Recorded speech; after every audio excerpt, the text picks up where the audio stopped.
Good morning to all of you. मैं आभार व्यक्त करता हूँ ईश्वर का, सदगुरु का और संतों का। आभार व्यक्त करना भी अपने आप में एक स्वभाव की बात है। मन में जब एक खुशी की लहर दौड़ती है तो निश्चित रूप से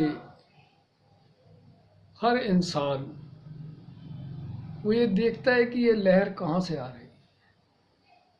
जब उसे ये पता लग जाता है कि इस लहर को देने वाली प्रकृति में तीन ही हैं, ईश्वर है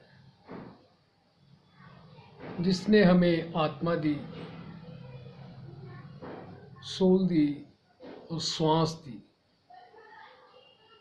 फिर सदगुरु जिसने श्वास के लिए आत्मा को एनलाइटन किया कि किस प्रकार से इस श्वासों का सदुपयोग करना है, फिर संत महात्मा जिन्होंने हमारे जीवन में विश्वास पैदा किया, दृढ़ता पैदा की। हम छोटे से छोटा काम, अगर हम बाजार में सब्जी लेने भी जाते हैं तो वही सब्जी लेते हैं जो हमारे घर में नहीं होती, और फिर उस सब्जी को लेकर उसके जितने भी पैसे बनते हैं हम उन्हें देते हैं। ठीक इसी प्रकार जब हम किसके थॉट्स, किनके विचारों से खुश होते हैं, किन्हीं के विचारों से जब हमारे मन में प्रसन्नता, पीस, विश्वास, समदृष्टि, प्रेम, नम्रता, ये जब हमारे मनों में आती है तो निश्चित रूप से हमारा ये फर्ज भी बनता है और ये अधिकार भी है कि हम उन्हें कुछ ना कुछ दें। हम क्या देते हैं? Only and only thanks giving, शुक्राना। उनका शुक्राना करते हैं कि तुम्हारी वजह से मेरे जीवन में खुशी की बहार आई। ये सब चीज़ें मनोवृत्ति इंसान के स्वभाव पर निर्भर करती हैं। और पहले जैसे जिक्र हुआ कि मनोवृत्ति बनती कैसे है, फॉर्मेशन कैसे होती है मनोवृत्ति की फॉर्मेशन के लिए 3-4 चीज़ें होती हैं जिसका हम देखते हैं कि किस प्रकार से मनोवृत्ति बनती है। संस्कार कह लें, प्रारब्ध कह लें। प्रारब्ध और संस्कार में थोड़ा सा ही फर्क है। प्रारब्ध वो कर्म जो हमने पिछले जन्मों में किए हुए हैं, और संस्कार में वो और कर्म ऐड हो जाते हैं जो हमारे परिवार के होते हैं। और फिर आ जाती है संगति, कहाँ हम बैठते हैं, काम अपना टाइम पास करते हैं।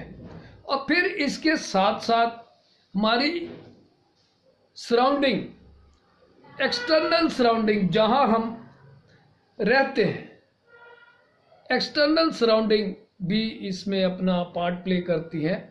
और इसके पश्चात आती है सेल्फ टॉक। हम मन में सोचते हैं कि हमारा एटीट्यूड, हमारा व्यवहार, हमारा स्वभाव कैसा होना चाहिए। तब सब चीज़ों से मिलकर एटीट्यूड बनता है।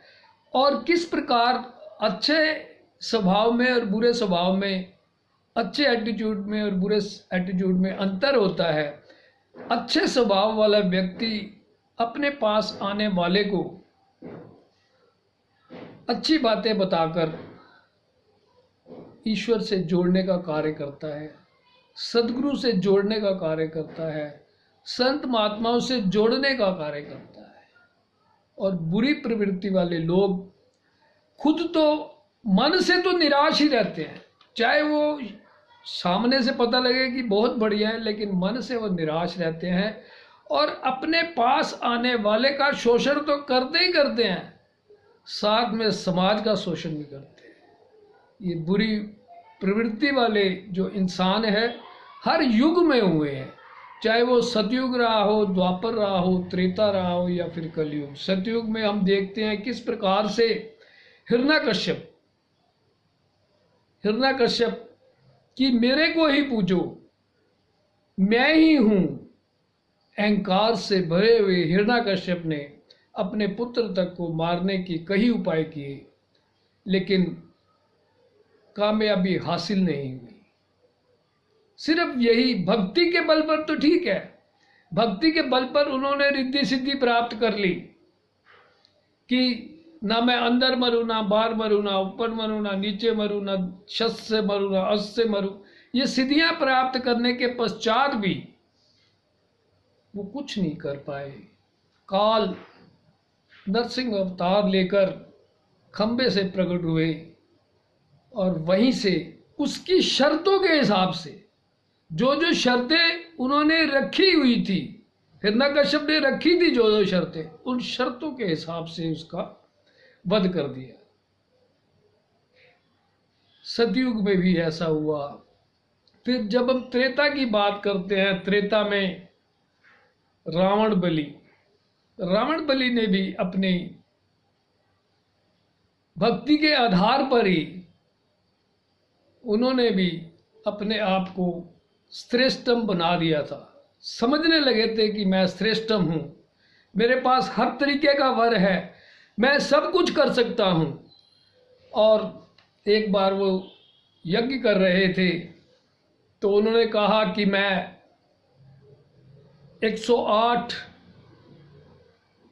कमल के फूल इस यज्ञ में चढ़ाऊंगा, और उस यज्ञ में एक आहुति के बाद एक फूल चढ़ाते रहे तो गलती से कहीं वो 107 रह गए।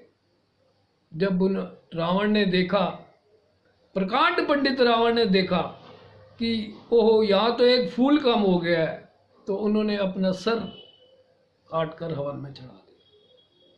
अहंकार इतना था कि मेरा बोला हुआ कोई वाक्य असत्य नहीं होना चाहिए। वो रिद्धियां सिद्धियां तो मिल गई, लेकिन हुआ क्या? अल्टीमेटली इस अहंकार को खत्म करने के लिए श्री राम के द्वारा रावण का भी वध हुआ। फिर हम दूसरी तरफ बाली को देखते हैं। बाली ने भी भक्ति की शर्तें रखी, और एक शर्त उसमें से सबसे ज्यादा तेज शर्त थी, वो थी कि मेरे सामने जो आए उसका आधा बल मेरे में आ जाए। अब बात ये आती है कि जब आधा बल उसका इसके पास आ जाएगा तो अल्टीमेटली कोई भी इसे नहीं मार पाएगा। लेकिन अपनी क्रूरता इतनी बढ़ा दी कि अपने भाई का राजपाट लेकर भी उसे चैन नहीं हुआ। तब भगवान श्री राम ने उसको छिपकर मार दिया। अब बात तो वही है ना, मरना तो है ही, ईश्वर को कोई फर्क नहीं पड़ता। लेकिन जब हम ज्ञान से रिद्धि सिद्धि प्राप्त कर लेते हैं और ये समझ लेते हैं, अहंकारी हो जाते हैं, मन में अहम भर लेते हैं कि अब तो मेरे से श्रेष्ठतम कोई है ही नहीं, तो फिर वो बात नहीं बनती। ये ऐसे ही बाली का हुआ। फिर हम देखते हैं दुर्योधन, कितनी बार श्री कृष्ण भगवान ने उसको समझाने की कोशिश की, कितनी बार शांति प्रस्ताव भी लेकर गए, तू 5 गांव ही दे दे, नहीं माना दुर्योधन। रीजन बिहाइंड, सबका रीजन एक ही था, अहंकार, अहम, मैं ही श्रेष्ठतम हूं। जब इंसान इस एटीट्यूड से भर जाता है, इस प्रेरणा से अपने आप को श्रेष्ठ समझने लग जाता है, फिर ईश्वर समाज को सुधारने के लिए और उस इंसान को सुधारने के लिए खुद अवतरित होते हैं। और जब ईश्वर खुद अवतरित हो जाते हैं तो फिर उसका फिर कुछ नहीं बचता, फिर पीछे भी कुछ नहीं बचता, पूरे का पूरा खानदान तक नष्ट हो जाते हैं। ऐसे ये है दुष्परिणाम इस बुरी मनोवृत्ति के।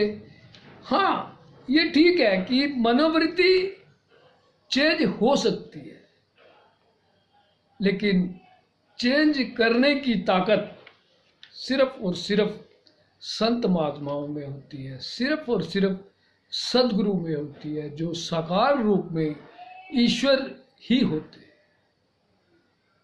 ईश्वर खुद अवतरित होकर साकार रूप में जब जन्म लेते हैं तो वो फिर ऐसे इंसानों की मनोवृत्ति को चेंज भी कर सकते हैं।